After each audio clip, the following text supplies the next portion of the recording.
Olá, seja muito bem-vinda, seja muito bem-vindo. Você está no nosso canal ESG Podcast, um espaço dedicado para as empresas apresentarem as suas práticas em ESG e você, profissional da área, ou profissional que queira entender o mundo ESG, está no local certo, onde apresentamos muito conteúdo. E eu estou aqui ao lado do meu parceiro amigo Luiz Fernando. Muito bom, Valverde. Mais um programa de muito conteúdo com um convidado especial, um grande amigo também.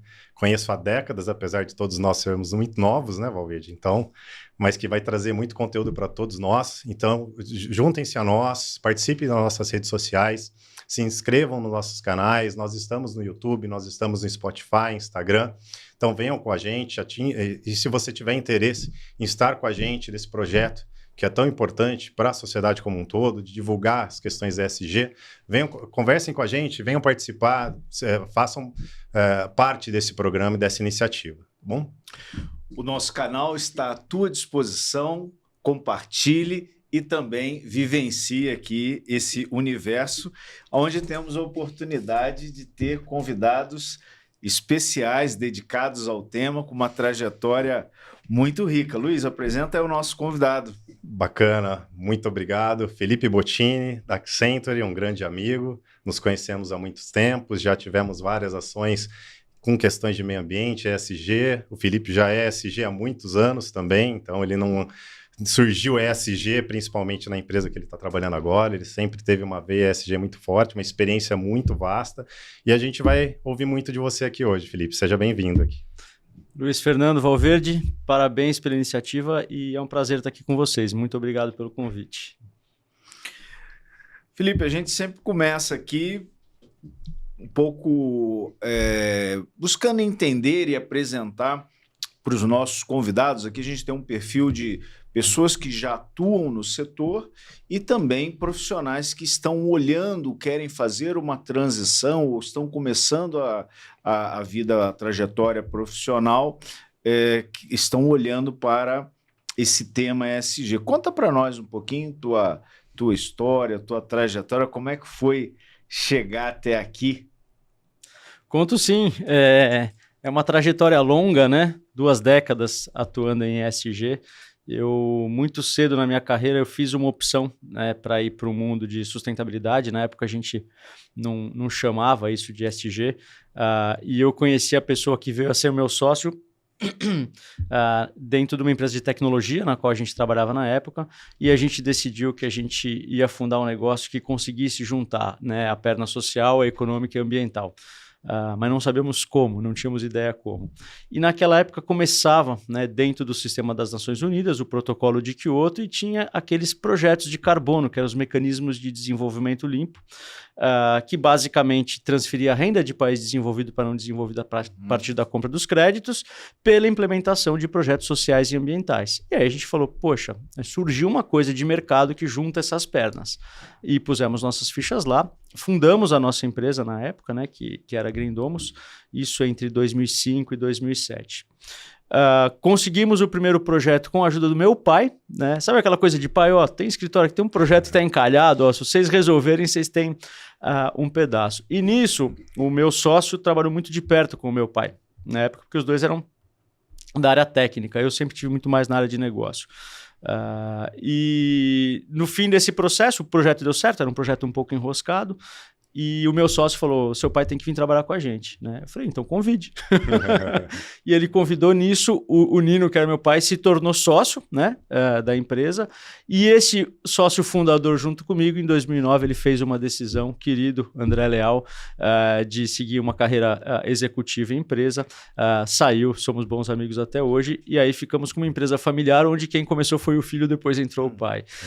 E como quase tudo que aconteceu nessa trajetória, o nosso desenho, o nosso modelo é muito, muito peculiar. E aí a gente começou a desenvolver o nosso negócio, atuamos no Brasil fora, fomos acertando e errando, acho que como todos os empresários, mais ou menos por essa época, né, Luiz, a gente se conheceu em 2008, Luiz também com essa prática de direito ambiental e também na consultoria, e fomos avançando. Quando foi Passamos por pandemia, crescemos muito na pandemia com o tema de certificação de biocombustível. E aí, um pouco mais para frente, não me lembro a data exata, um dos nossos grandes concorrentes, a gente estava entre as 3 maiores empresas desse setor, que eram todas empresas pequenas, né, na verdade. Mas ele foi vendido, né, e também é um amigo, e a partir do momento que ele foi vendido, nosso telefone começou a tocar, né? As empresas, quer vender. E eu me lembro até hoje que eu falei com esse meu concorrente, fui almoçar com ele e falei, cara, o que eu faço? Né? Ele falou, conversa com essa pessoa aqui que era a pessoa quem assessorou ele na negociação da empresa dele. E aí eu liguei para o Pedro, e foi muito, muito engraçado, né? Porque o Pedro falou assim, tá bom, Felipe, você tá à venda? Eu falei, claro que não. Ele falou, então quando você tiver, você me procura.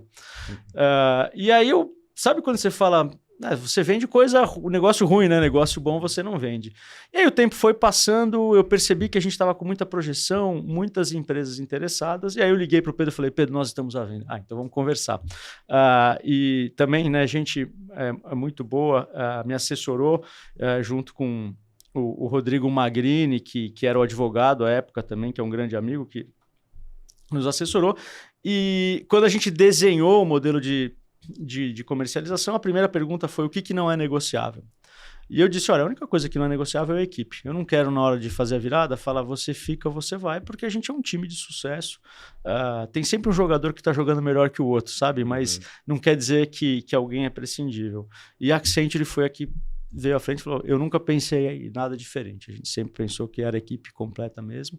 E aí avançamos, fizemos essa transição, aposentamos o Nino, né, que era meu sócio e pai, e desde então eu assumi a posição de diretoria executiva de ESG para a América Latina, e hoje a gente tem um foco muito forte dentro da organização, não só em carbono, mas em todas as práticas ESG, e claro, com a potencialidade da tecnologia, porque a Accenture é uma empresa basicamente que presta serviços tecnológicos, mas tem um leque bastante extenso aí de serviços e possibilidades. Eu não sei se vocês sabem, mas a Accenture é a maior consultoria do mundo, né? Com mais de 800 mil pessoas trabalhando dentro dos seus quadros no mundo inteiro. Não sabia.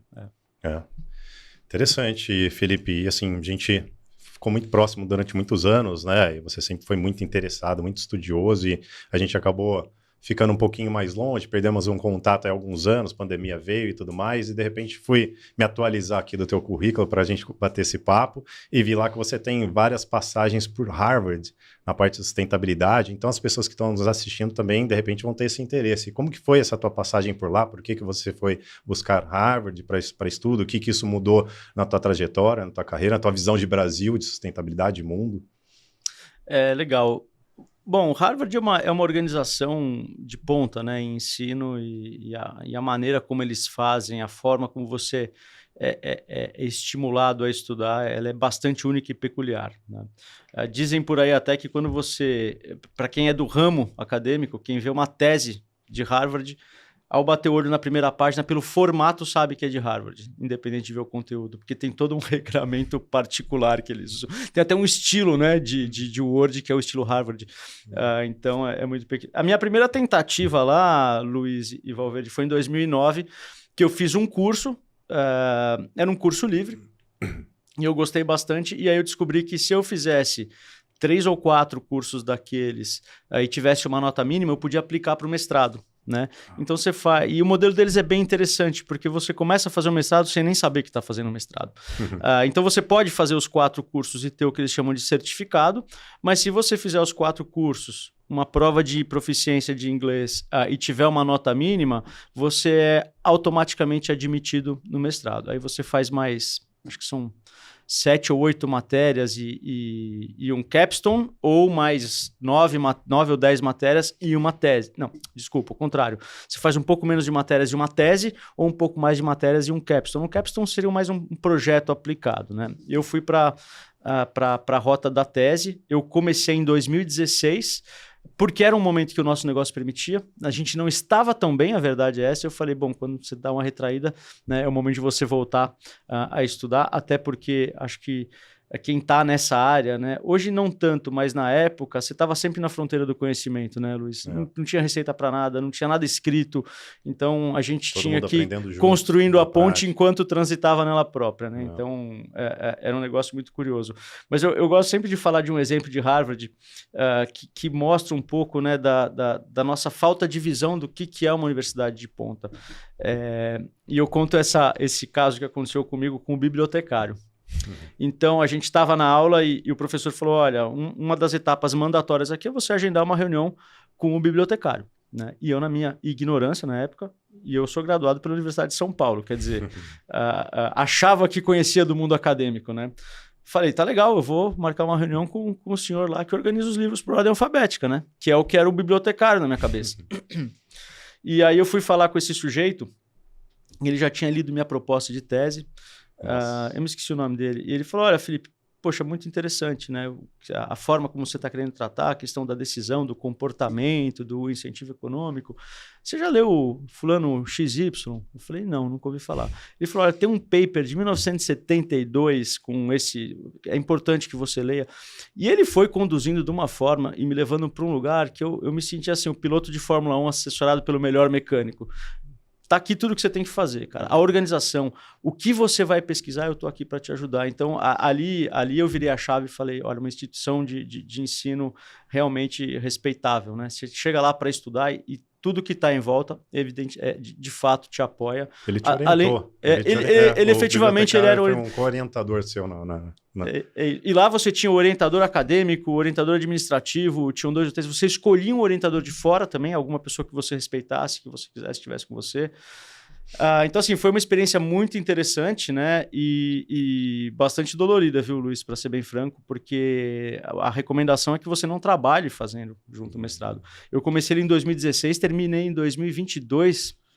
Então, assim, porque eu não conseguia fazer mais que uma matéria ao mesmo tempo, e aí você começa a ter intervalos de tempo que, se passar muito tempo em relação a quando você foi admitido, você perde a matéria de trás, então você entra numa questão meio crítica de tempos e movimentos, mas no fim deu tudo certo, consegui me formar e tenho hoje, né, o mestrado em estudos de sustentabilidade por Harvard, que era um sonho que eu tinha e não era óbvio conquistar, mas conquistei, e recomendo que as pessoas... Enfim, se eu conseguir, eu acho que qualquer um consegue. É só uma questão de você se dedicar e se empenhar, que funciona. E é um curso muito bom. Você aprende de muitas coisas diferentes, tem flexibilidade de escolha também, mas são lições aí que a gente leva para a vida, né? Bottini, eu queria explorar um pouquinho mais essa questão acadêmica. Eu estou aqui encantado aqui, poxa, sem dúvida, uma história muito inspiradora aí. A gente percebe muito propósito em você, nessa trajetória, nas suas buscas, né? Isso está muito relacionado aqui ao perfil, né, das pessoas que estão aqui, nos acompanham, né? E estão em buscas aí de inspiração também. Eu e o Luiz temos muita semelhança nesse jeito de atuar profissionalmente, mas manter sempre o pé na academia, né? Mas numa coisa mais propositiva. E é muito comum surgir aqui no nosso espaço perguntas, mas que curso que eu faço, como é que eu me equipo, como é que eu me capacito?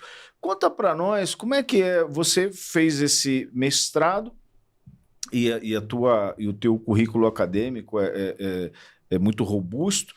O que você diria para as pessoas, como aliar essa questão acadêmica, se você entende que isso, né, é positivo, e aplicar isso, né? Conta um pouquinho para nós aí sobre essa junção acadêmico-corporativo. Legal, Valverde. É uma excelente pergunta essa, né? Porque hoje o universo, né, de informação, e dependendo do perfil do indivíduo, se ele for mais autodidata, você tem o mundo inteiro num celular, né? Não existe informação hoje que você não acesse a partir de um celular, que é uma realidade, né, completamente impensável alguns anos atrás. E isso tem um lado bom ou ruim, né, que você pode se perder em muita coisa ou você pode alavancar sua carreira. Então, eu sinto isso hoje, né, eu vejo que em muitas organizações, até pela própria mecânica, está todo mundo sempre ocupado, muitas reuniões, acaba faltando tempo de preparo, de qualificação, de estudo. Então, eu diria que qualquer profissional que esteja olhando o dia de amanhã da sua própria carreira e do seu conteúdo, ele tem que reservar um tempo para se preparar. Ninguém sabe tudo e a dinâmica do mundo hoje, em termos de informação, ela é absurdamente extensa. Então, você tem que ter um planejamento e você tem que executar. Você tem que encontrar o tempo para estudar. Se é um estudo formal ou não, se você vai fazer um mestrado, se você vai fazer um MBA, uma especialização, eu acho que depende do objetivo de cada um, né? Para mim, o mestrado foi muito funcional porque eu estava em busca de conhecimento. Eu entrei no mundo ESG numa época que não tinha literatura e de repente eu me dei conta que um monte de gente estudou, um monte de gente consolidou, um monte de gente estruturou aquele conhecimento. Tanto aquilo que eu já tinha quanto coisas que eu não tinha. Então eu fui consolidar o que eu já sabia e buscar coisas novas. Não acho que tem uma receita para cada um, mas eu vejo que falta hoje para muitas pessoas e muitas pessoas em ESG algum tipo de preparo formal, né? Eu brinco, às vezes assim, alguém me procura, me encontra e fala, nossa, Felipe, eu adoro ESG, o que eu faço para trabalhar com isso? Então as pessoas acham que o fato de serem apaixonadas por um tema as torna aptas a trabalhar com o tema, né? Você não contrata um engenheiro porque ele gosta de prédio, né? Você contrata um engenheiro porque o engenheiro tem alguma qualificação. E ESG é a mesma coisa. E cada vez mais a gente o mundo tem percebido que isso não é um tema simplesmente de apaixonado. Você tem que ter algum preparo, você tem que saber como é que você trata as coisas. Ainda vejo que falta isso um pouco, o que é uma oportunidade, né, Valverde, para as pessoas de olhar e falar, tá legal. E mesmo dentro de ESG, o mundo é enorme. Não dá para você saber tudo e dominar tudo. Você vai desde, né, a parte ambiental, que você tem direito ambiental, e dentro do direito ambiental você tem, não vou nem me arriscar a falar, mas é enorme, né, Luiz? E aí você tem mercados de carbono, e aí você tem de diversas metodologias. Na parte social você tem várias formas de abordar isso, a forma como você relata, a parte de governança tem avançado muito, né? Agora dentro das normas IFRS, S1 e S2 para sustentabilidade, que tratam de sustentabilidade de clima, com uma visão de impacto financeiro. Então, é um negócio que está ganhando muita profundidade e muita amplitude ao mesmo tempo. Então, acho que vale a pena escolher, entender onde é que está a oportunidade, o que se falta para o mercado, para você poder buscar a tua educação complementar e pode ser de qualquer forma, viu, Valverde? Acho que não tem uma receita certa. Faça um mestrado aqui ou ali, faça uma especialização aqui ou ali. Acho que cabe investigar um pouquinho o que se encaixa para o seu perfil. Bacana. E aproveitar, então, Felipe, que você trouxe a questão do acesso à informação, né? Hoje em dia, quando a gente fala principalmente acesso à informação na minha mão, no celular, não tem como não pensar em inteligência artificial, né?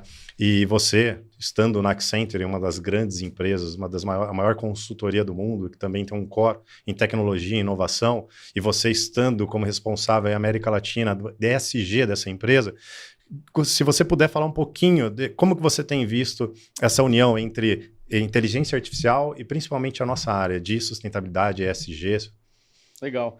Essa é uma pergunta muito boa, né, Luiz? Porque inteligência artificial certamente é o carro-chefe da Accenture hoje. A maior parte dos nossos esforços de pesquisa, de desenvolvimento e até de investimento estão nessa área. E, ao mesmo tempo, ESG é core, é competência core e é a intenção, tanto é que fizeram aquisição, e não só a aquisição da Grindomos, outras empresas foram adquiridas no mundo.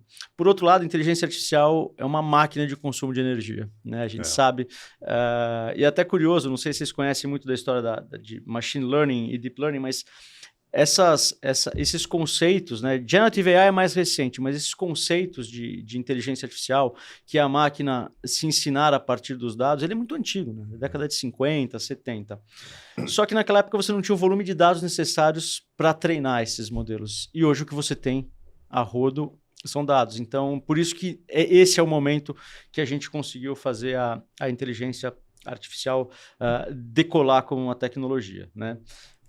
Eu também costumo brincar que assim, a inteligência artificial é uma nave espacial que pousou no planeta dos macacos, né? E aí a macacada chega lá, vai olhar e fala, olha que coisa legal, né? Eu vejo meu reflexo, faz sombra. Ninguém entendeu que aquilo pode te levar para outro planeta ainda. Então o mundo ainda está descobrindo essas potencialidades. Acho que a gente ainda usa muito pouco. E para ESG, a mesma coisa. A equação de energia, né, é importante, acho que a gente desmistificar um pouco.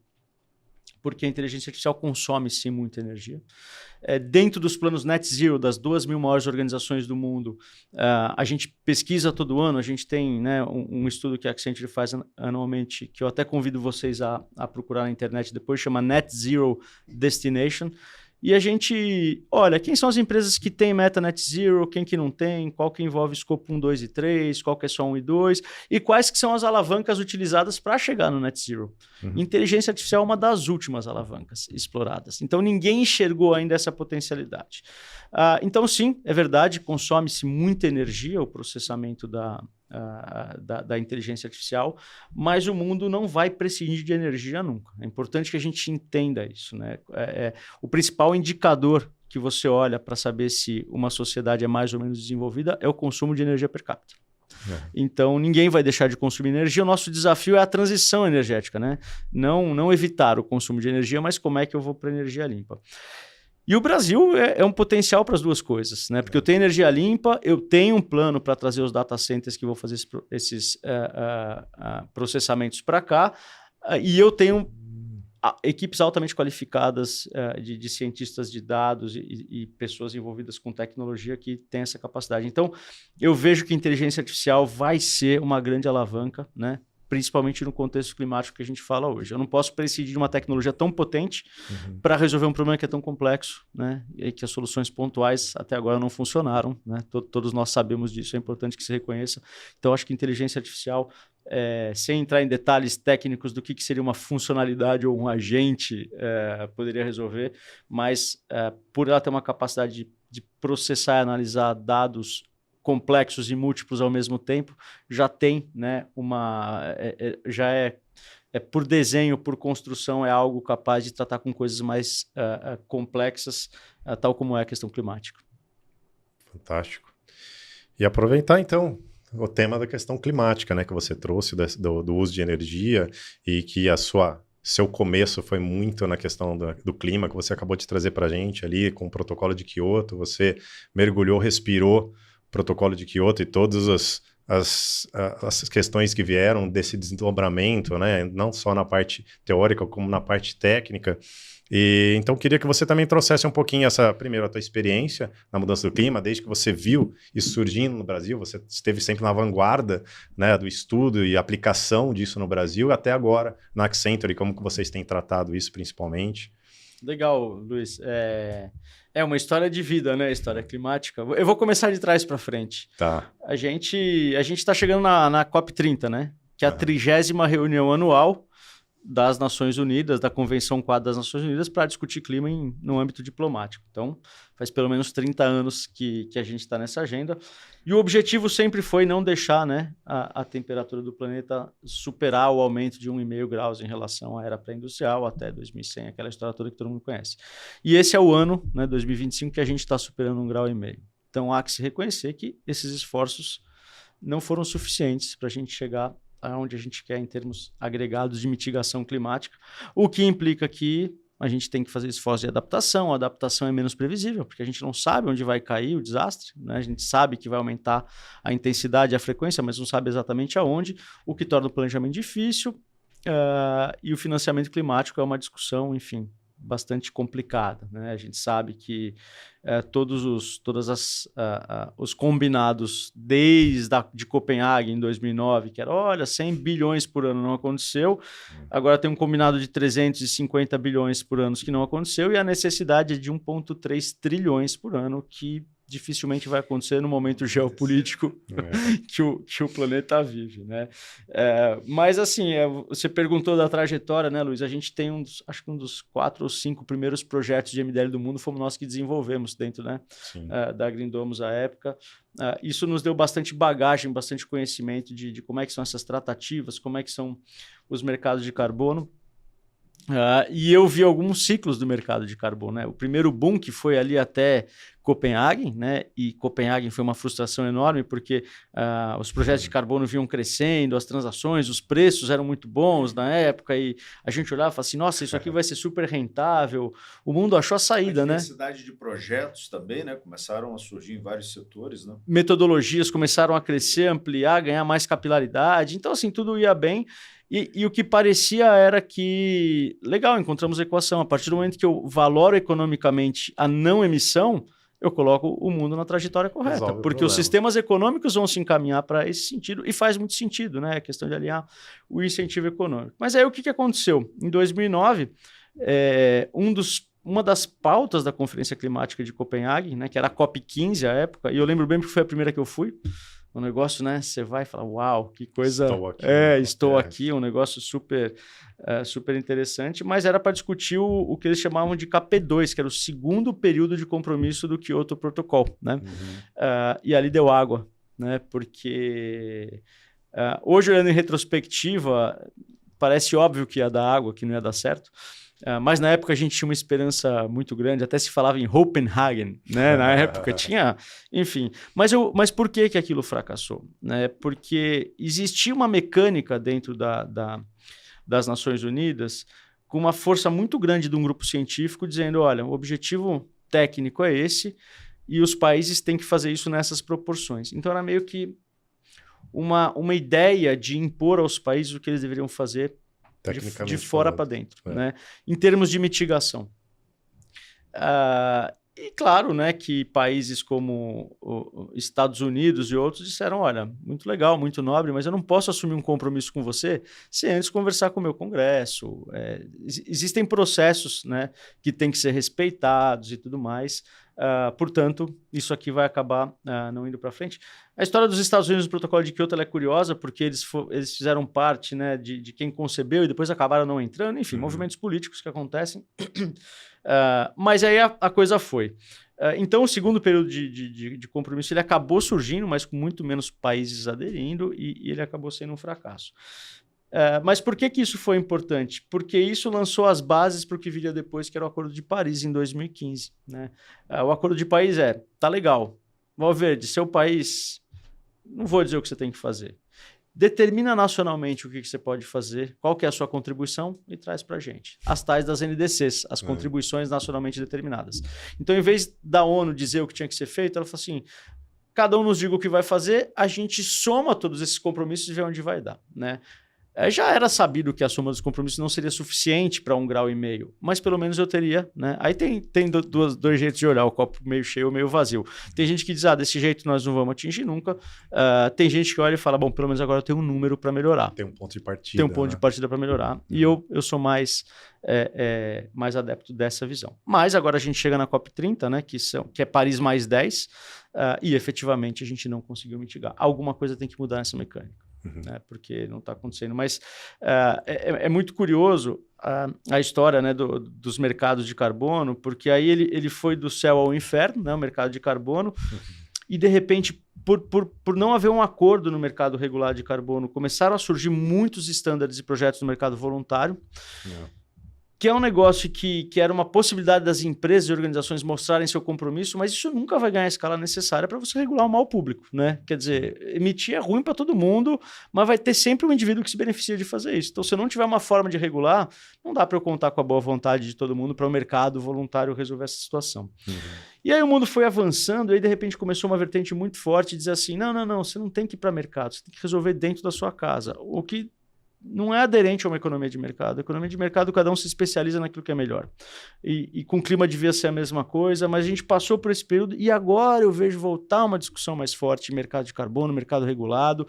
Não podemos prescindir de instrumentos de mercado para fazer mitigação, o que me agrada. Eu gosto, acho que é colocar a coisa na trajetória correta de novo. O desafio é acelerar. Bacana. Bottini, e a gente sempre aqui aborda alguns setores, faz aí um olhar, né, dos setores da economia, e eu queria muito te ouvir, nós queremos muito te ouvir, em relação ao agro, ao setor do agro. Né? Eu tive uma trajetória no poder público, no agro, olhando um pouco o papel das políticas públicas, alinhadas à questão ambiental, um agro harmônico ao meio ambiente e tal.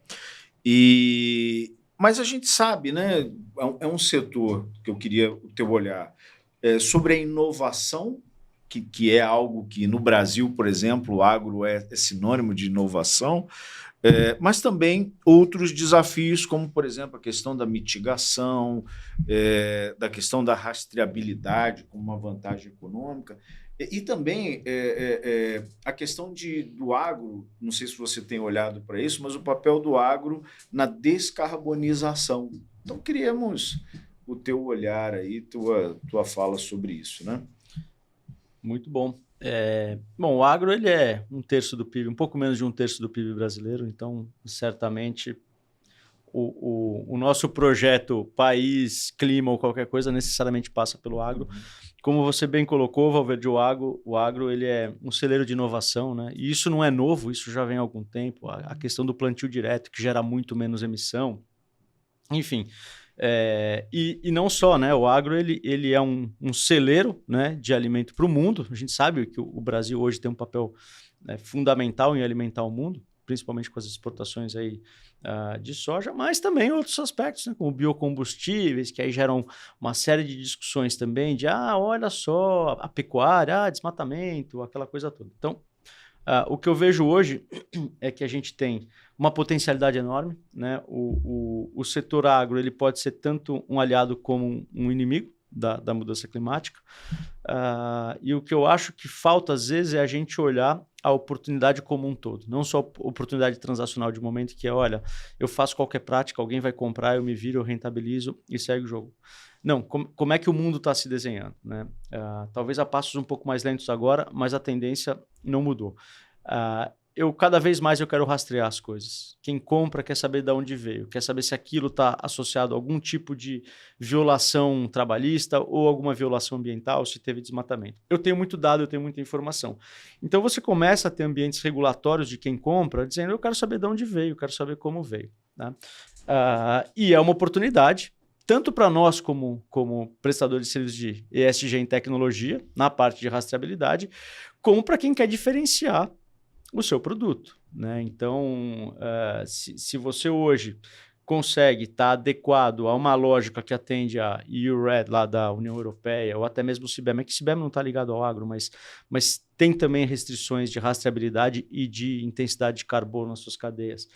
Eu vou acessar um mercado que não é todo mundo que acessa. Portanto, deve haver embutido um premium price nessa história, né? E são apostas. E a outra aposta eu não estou nem aí, eu continuo desmatando e acredito que a agricultura vai funcionar mesmo com o sistema climático completamente mudado, o que é um equívoco, a gente já sabe disso hoje, né? E fico sujeito a essas mudanças. O agro é muito grande no Brasil, né, Valverde? Então a gente vê desde empresas grandes e pequenas e até agricultores menores fazendo a coisa muito bem feita, muito direita, e gente pequena, média e grande fazendo muita coisa errada. Então a gente precisa talvez se realinhar no que é o pacto social, né, da agricultura. A gente tem visto recentemente a discussão da moratória da soja, né? Enfim, são coisas que a gente parece avançar e depois retroceder. Tem sempre dois lados, duas opiniões, a gente precisa respeitar isso, precisa debater, mas eu vejo o agro como um setor assim, de fundamental importância, não só para o PIB, como para a proteção climática. Eu preciso alinhar esses incentivos, fazer o agricultor ganhar mais pela preservação do que ele tem que preservar, do que ganhar mais por estar expandindo uma fronteira de forma equivocada. Mas também a gente precisa evitar alguns lugares comuns, sabe, Valverde, dizer assim, olha, não pode fazer biocombustível porque concorre com o alimento, né? Então, acho que o primeiro recado a gente tem hoje disponibilidade, né, de comida para alimentar o mundo inteiro, entretanto o mundo ainda passa fome.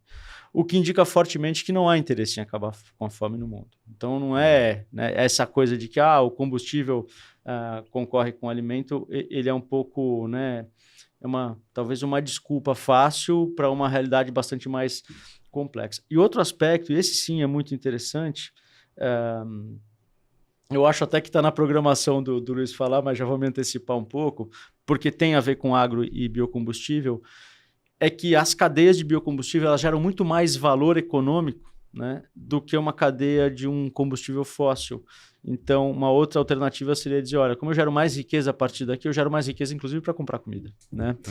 Gero e distribuo mais riqueza nessas cadeias, da ordem de 4 a 6 vezes mais valor econômico, mas enfim, esse é outro tema. Mas evidente, Valverde, a gente no Brasil não tem como não falar de agro, né? E evidentemente a gente precisa achar uma equação para que o agro não concorra com a degradação. Essas coisas têm que ser aliadas, na verdade, em vez de estarem se contrapondo. E eu acredito que o jeito certo de fazer isso é através de alguma mecânica de incentivos que faça com que aquilo valha mais, né? Não só comando e controle, não só respeito à lei, porque o Brasil é muito extenso, é difícil você conseguir controlar isso tudo, mas se você criar uma mecânica econômica, achar os parceiros certos, e a gente vê movimentos nesse sentido, para você preservar, aí você não precisa monitorar, né? Se aquilo vale a pena economicamente, o sujeito vai querer fazer. E ainda sobre esse tema, eu acompanhei isso muito na concepção de políticas públicas, porque a política pública ela é fundamental para orientar também, para manter esse equilíbrio, desde de uma política pública para a agricultura familiar, mas também olhando ali as principais cadeias e entidades, né? E o que me ocorre dizer é muito nessa linha também que eu enxergo que aí nossa veia aqui do direito ambiental, que é o princípio do protetor-recebedor, né? Porque hoje se tem muito ali o poluidor-pagador, né? Esse conceito de punir ou do próprio comando e do controle, mas incentivar pela política pública a responsabilidade compartilhada, esse novo incentivo a quem protege o meio ambiente pela adicionalidade, receber por isso, ser premiado por isso, é uma premissa também que precisa cada vez mais fazer parte aí dessa dinâmica. Bacana. E Felipe, estou com uma impressão aqui, quero ver se procede, que a gente vê muitas empresas, principalmente no começo, quando elas começaram a adotar, verificar a preocupação, a necessidade de internalizar questões de sustentabilidade, as empresas normalmente continuaram com a sua produção. Eu tenho um produto ou produtos, e internamente eu vou adotar algumas ações de sustentabilidade, projetos sociais, ambientais, ótimo. Mas o produto continuou o mesmo.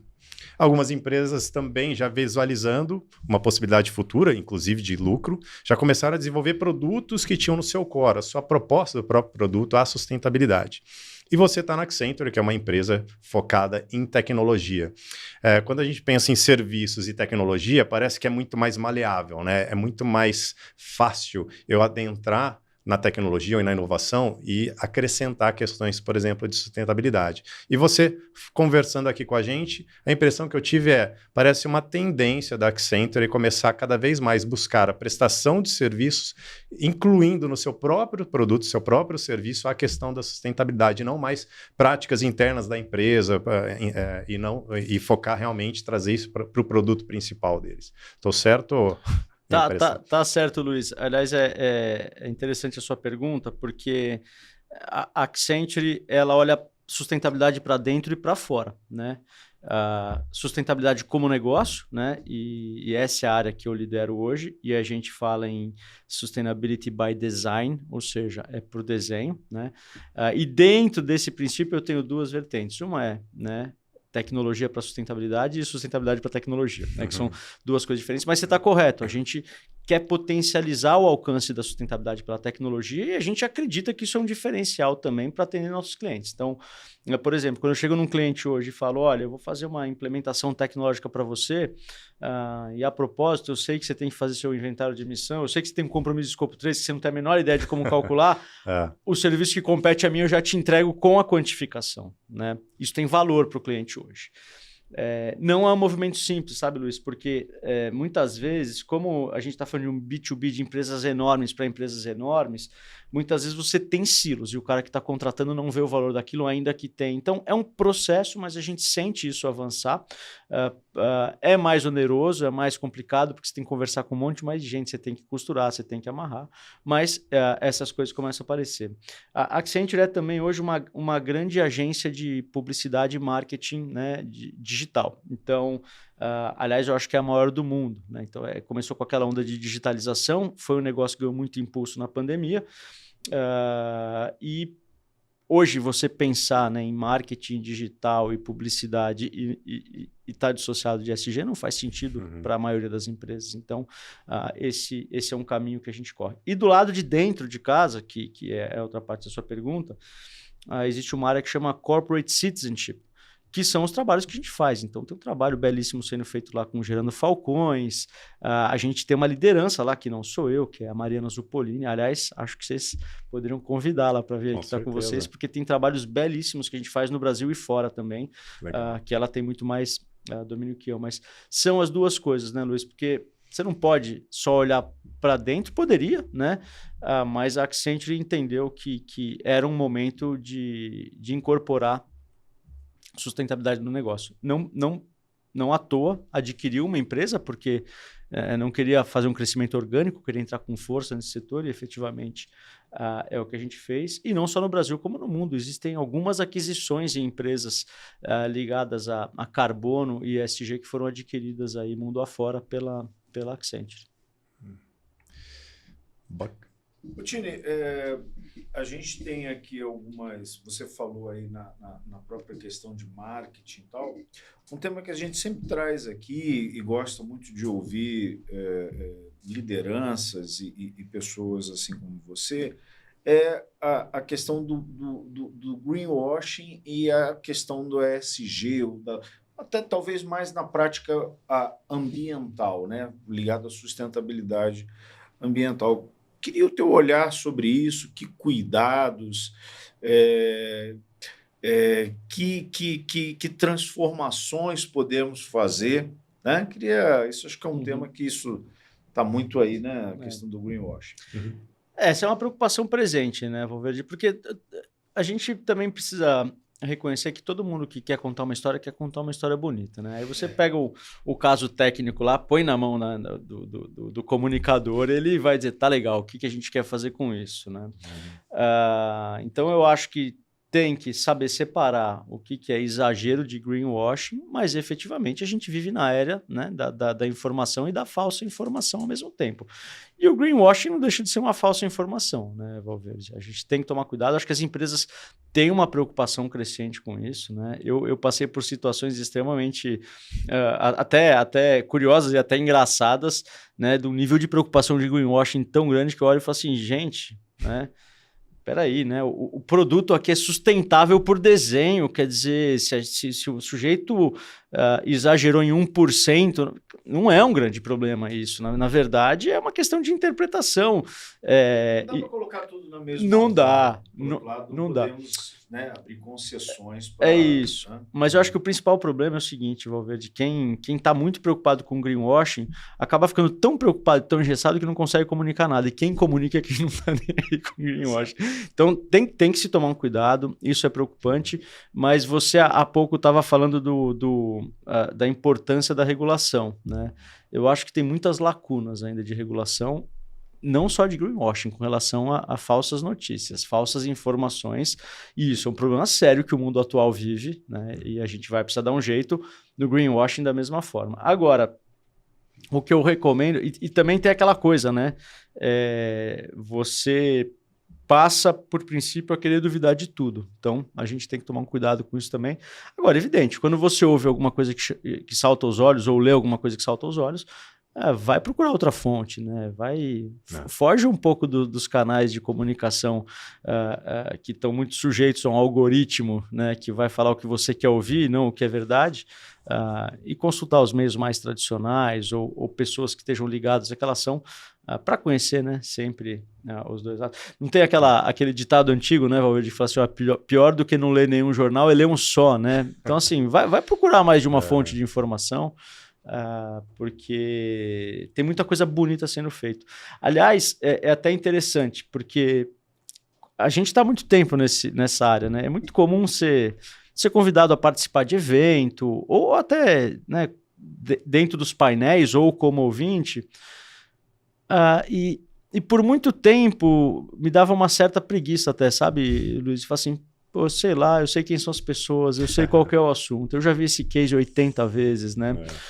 E recentemente eu tenho sentido uma mudança, né?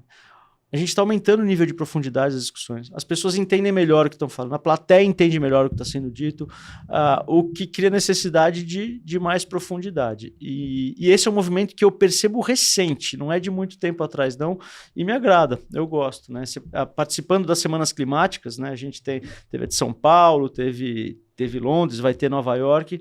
Eu tenho visto que o nível de debate está mais sofisticado. E isso é legal, interessante. Quer dizer que a coisa está ganhando profundidade, ajuda um pouco, né? Também as pessoas não serem tão suscetíveis a acreditar no que estão vendo. Quando você tem mais parâmetro, é mais difícil ser enganado, né? Até a função do nosso podcast, né, Valverde, da SG Podcast, é exatamente esse. Você trazer essas informações que estão em algumas pessoas nichado. De repente você vai nesses eventos, ok, as pessoas que estão ali percebendo, que buscaram obter aquela informação, ok, mas o resto da população também tem interesse sobre isso e essa informação não chega. Então a ideia do podcast de democratizar a informação ESG é exatamente essa, levantar o nível, né, aumentar o nível no Brasil dessas informações e dos profissionais também, né, Valverde? Isso aí. E aproveitar então, Felipe, é uma pergunta que a gente faz, a gente, né, já conversou com várias pessoas aqui, muitos responsáveis por grandes multinacionais, 3M, Unilever, Whirlpool e por aí vai, a gente entende ainda várias pessoas para conversar e a gente aproveita para perguntar, você ainda sendo responsável América Latina da Accenture na questão de ESG, como que é uma multinacional desse porte e você gerenciar as questões de sustentabilidade aqui no Brasil e América Latina? Você tem você importa algumas diretrizes internacionais que são aplicadas a todos os países em que a Accenture atua? Você tem alguma liberdade? Como que é no Brasil e nos outros países da América Latina que você tem atuado, as facilidades, dificuldades? Se você puder trazer esse comparativo também. Legal, interessante, Luiz. Acho que como qualquer empresa global, né, e a Accenture do tamanho que é, você precisa ter alguns norteadores, porque existe uma filosofia, né, para se implementar de negócio, mas cada mercado vai ter uma demanda diferente, em ESG não é de outra forma. Então existe bastante liberdade, sim, de atuação. A gente está focado é no cliente, no mercado, entender o que ele quer. Evidente, né, que existem, né, alguns parâmetros jurídicos, enfim, a disposição de marca e de países e empresas com quem você pode ou não pode fazer negócio, dadas as diretrizes globais, isso tem que ser respeitado, mas eu diria que a liberdade é bastante grande. Hoje a Accenture, ela começa a ganhar penetração na América Latina, mas o carro-chefe é no Brasil, não vou chamar por acidente, mas porque a iniciativa, a aquisição inicial para a América Latina aconteceu no Brasil, então é natural que o Brasil se desenvolva antes, mas a gente tem conseguido expandir de alguma forma e tem discutido temas em outros países da América Latina, que às vezes são aderentes ao que se faz no Brasil, às vezes não, para incrementar a prática de ESG dentro, né, dos serviços tradicionais que a gente presta. Agora, quando você olha, né, os frameworks de temas de sustentabilidade que tem no mundo, é uma loucura, né, Luiz? Assim, cada um que surge com a promessa de consolidar os anteriores e vira mais um, né? E aí a gente começa... eu acho que agora isso começou a mudar com o IFRS, S1 e S2, espero que sim, para todo mundo olhar e falar mais ou menos a mesma língua, as coisas serem comparáveis, mas ainda tem muita coisa, tem muitos protocolos, tem coisas que fazem sentido em países que tem área costeira maior, outros que tem floresta, outros que não tem nenhuma coisa nem outra, outros que são mais agro, outros que são mais industriais. Então, o tipo de demanda e até para atender regulações locais é bastante variado e a gente tem autonomia assim, para tratar esses temas. E o relatório de vocês é um relatório global ou vocês têm um relatório brasileiro ou da América Latina? Como que... Não, a gente tem um relatório, nosso relatório é global, ele não é quebrado por país, ele não tem essa subdivisão. E o motivo para isso, Luiz, é que a gente é listado na Bolsa de Nova York e a gente tem uma série de parâmetros que a gente tem que seguir na divulgação de informações e até para evitar, né, que informações muito fragmentadas possam não passar pelo mesmo tipo de avaliação, não ter o mesmo tipo de qualidade. Então, por essa razão, a gente tem uma equipe que centraliza. Claro que os dados são construídos da base para o agregado, né? Mas, eventualmente, isso dependendo de quais os caminhos regulatórios aconteçam ou não, isso começa a ter que ser fragmentado. Em alguns lugares já foi, né, para responder à regulação, mas a estratégia principal é de responder isso globalmente, dizer, olha, isso aqui, ó, a ESG é uma estratégia global, esses são os dados que a gente tem. E Bottini, estratégia global, você trouxe aí a atuação de vocês, nos preocupa muito e queremos também aí o teu olhar em relação a retrocesso ao ESG, né? Sobretudo de grandes empresas, empresas globais. O que você tem visto isso na Accenture? Que nível de preocupação que tem? Existe sim, né, um nível grande de preocupação em relação a isso, Valverde, mas eu queria dar um passo atrás antes de responder a sua pergunta, porque isso é muito curioso, né? E não em ESG como um todo, mas na parte climática, porque é ilustrativo. Era muito comum a gente ver empresas dizendo, olha, eu vou reduzir 40% as minhas emissões. E esse é o meu compromisso. Tá legal, quanto você emite? Eu não sei. Né? É o equivalente a você falar assim, Felipe, eu vou fazer um regime e vou perder 80 quilos. Tá bom, mas quanto você pesa? Eu não sei. Se você não sabe quanto você pesa, você não sabe se é possível você perder 80 quilos. Né? Então, eu acho que a gente viveu um primeiro momento de ESG, uma hype. Que legal, vamos lá, todo mundo na festa está dizendo que vai fazer, eu vou fazer também. Porque se todo mundo aqui vai fazer, não tem por que eu não fazer. Se todo mundo consegue, claro que eu consigo também, né? Aquele efeito manada, né? Todo mundo vai, eu vou também. Então, passado esse primeiro momento, né? Opa, mas peraí, eu falei que ia fazer em 5 anos, passaram-se 4 anos e meio, onde é que eu tô? Eu não sei. E aí a gente começou a ver um movimento das empresas dizerem, cara, peraí, segura. Empresas reconhecidas, até pela prática ESG, empresas destacadas em ESG, dizendo, cara, a gente fez uma reflexão mais profunda, não dá para assumir esses compromissos dessa forma. Não quer dizer necessariamente que não vai assumir compromisso nenhum. Então a gente precisa filtrar e tomar esse cuidado. Isso do ponto de vista de visão corporativa, para onde eu quero ir, o que eu consigo fazer, como é que eu concilio o interesse do meu acionista, né, com essa questão que vai me dar, né, longevidade. Então, é uma equação difícil, porque no fundo a empresa continua tendo que ser rentável, porque é isso que o acionista espera, mas os parâmetros para isso mudaram, são mais restritivos, e você não tem que olhar uma lente de tão curto prazo, uma de médio prazo. E aí é futurologia, tem incerteza, aquela coisa toda. Aí você junta isso num cenário geopolítico, Valverde, onde a gente tem uma mudança importante no mundo, um mundo que vive em conflito e que, por vezes, coloca empresas entre a cruz e a espada. Né? Então, quando o governo fala, olha, se você quiser fazer negócio comigo, essas são as condições, isso contradiz a tua política internamente, o que você faz? Você fica fiel à política e fica de forma irregular com relação à lei? Ou você atende à lei e fala, não tem como eu atender isso, porque então eu acho que a escolha sensata das empresas é o baseline legal, eu tenho que atuar, o resto eu vou fazer conforme me interessa e nas geografias que me interessam. Então eu vejo muito isso acontecer, sabe, Valverde, das empresas estarem tentando se equilibrar num contexto novo, que elas não sabem exatamente como funciona, claro, atuando dentro da legalidade, mas também tentando atender interesses de investidores que são diversos, e é um momento novo, é um momento de incerteza para todo mundo. Eu não acredito num retrocesso de longo prazo. Eu acho que essa é uma agenda que veio para ficar. As empresas podem, né, como são todas agendas emergenciais, principalmente quando a gente fala de clima, são agendas emergenciais, mas aí entra a guerra, entra briga comercial, que também é emergencial. Então, na hora que eu tenho que buscar um equilíbrio entre essas coisas, como o clima, ainda que seja emergente, é algo difuso, ninguém sabe, são riscos que as corporações e os indivíduos não sei se acertado ou equivocadamente, estão mais dispostos a tomar, né? E aí é o mundo complexo como ele é, a gente tem que se virar.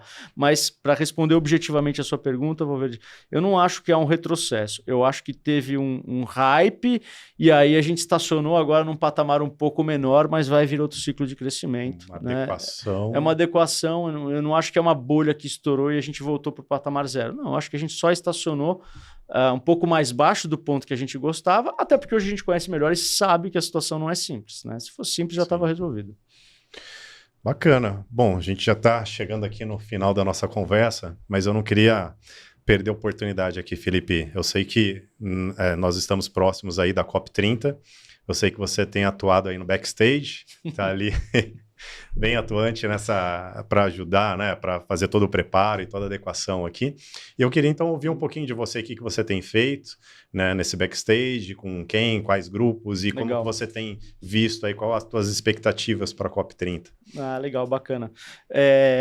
Bom, eu vou falar mais de expectativa da COP30. Tem toda uma questão, né? A gente atua de fato no backstage, a gente apoia, né, a Comunitas e o governo do estado do Pará na organização da COP, no escritório de gestão de projeto, e tem um time dedicado 24 horas buscando resolver os gargalos, mas como toda a COP tem problemas, a gente sabe disso, mas a nossa crença e por tudo que já foi realizado, a gente está bastante tranquilo de que a COP de Belém vai ser um sucesso.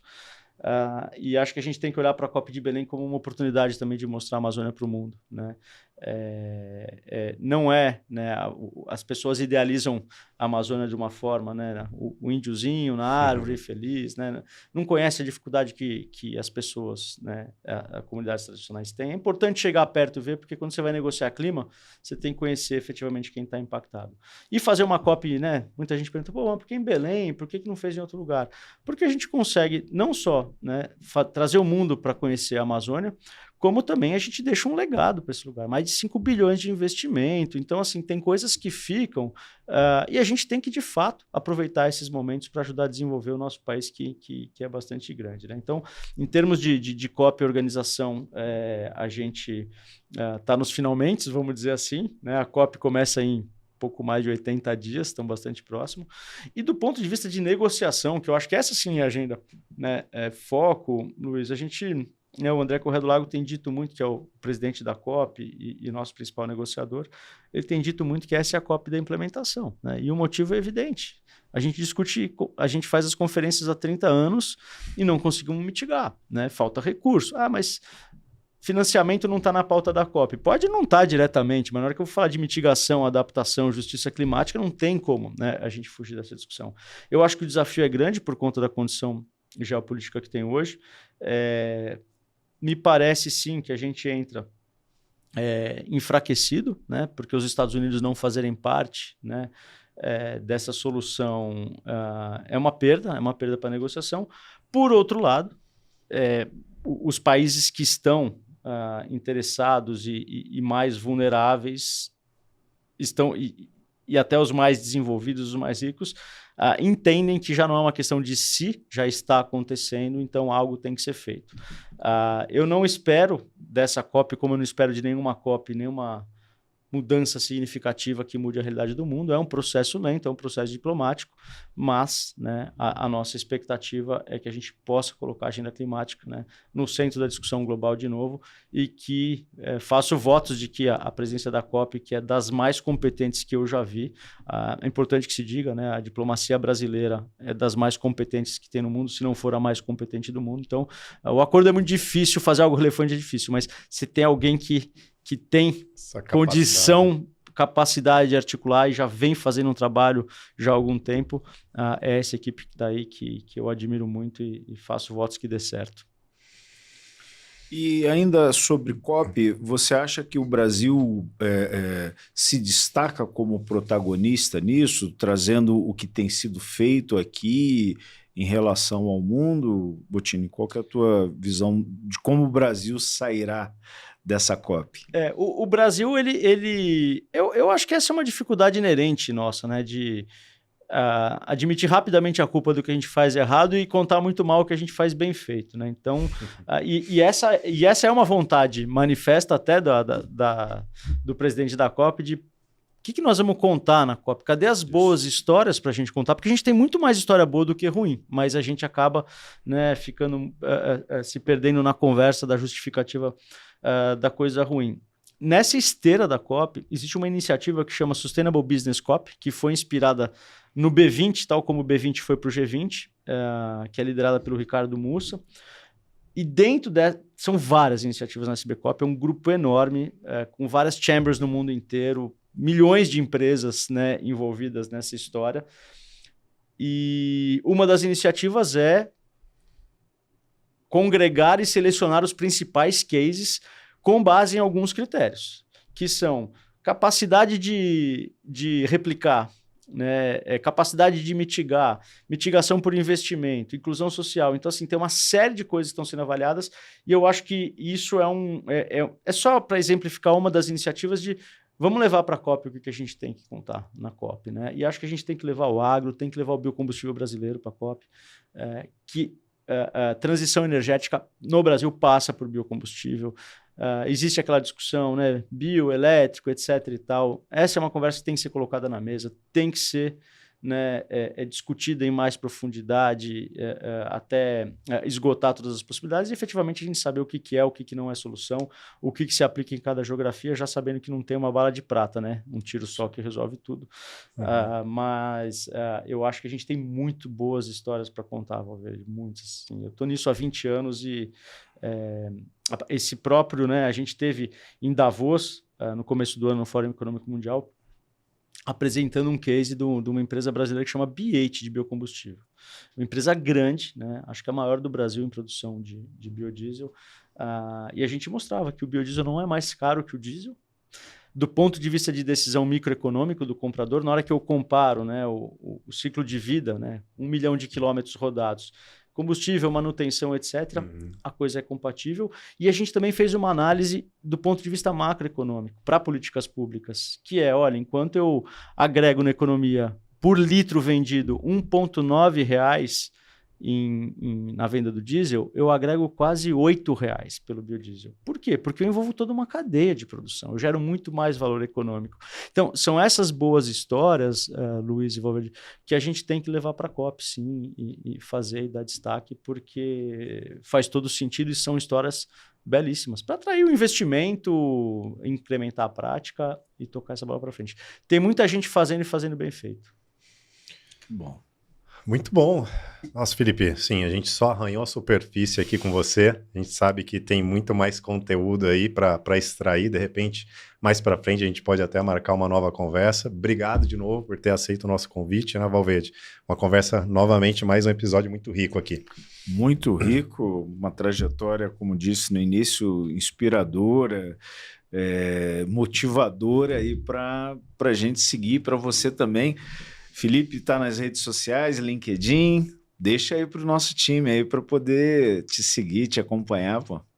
Tô sim, Valverde, eu pratico muito pouco as redes sociais, devia praticar mais, mas eu tô no LinkedIn, acho que é Felipe Bottini, Instagram, eu pratico muito pouco, se não responder não fiquem chateados comigo, mas obrigado mais uma vez, Luiz, Valverde, pelo convite, estou à disposição de vocês, sempre bom revê-los e bater um papo, e obrigado aí pela audiência, espero que tenham gostado. Não, com certeza, acho que todos gostaram, sim. E convidar de novo todos que queiram participar com a gente do programa, ser um patrocinador, um apoiador de um programa que tem essa função de levar as informações ESG, democratizar e conteúdos tão ricos. Venham com a gente e se inscrevam nos nossos canais de novo, YouTube, Spotify, principalmente Instagram. Né? Isso. Então, até o próximo programa. Episódio. Isso.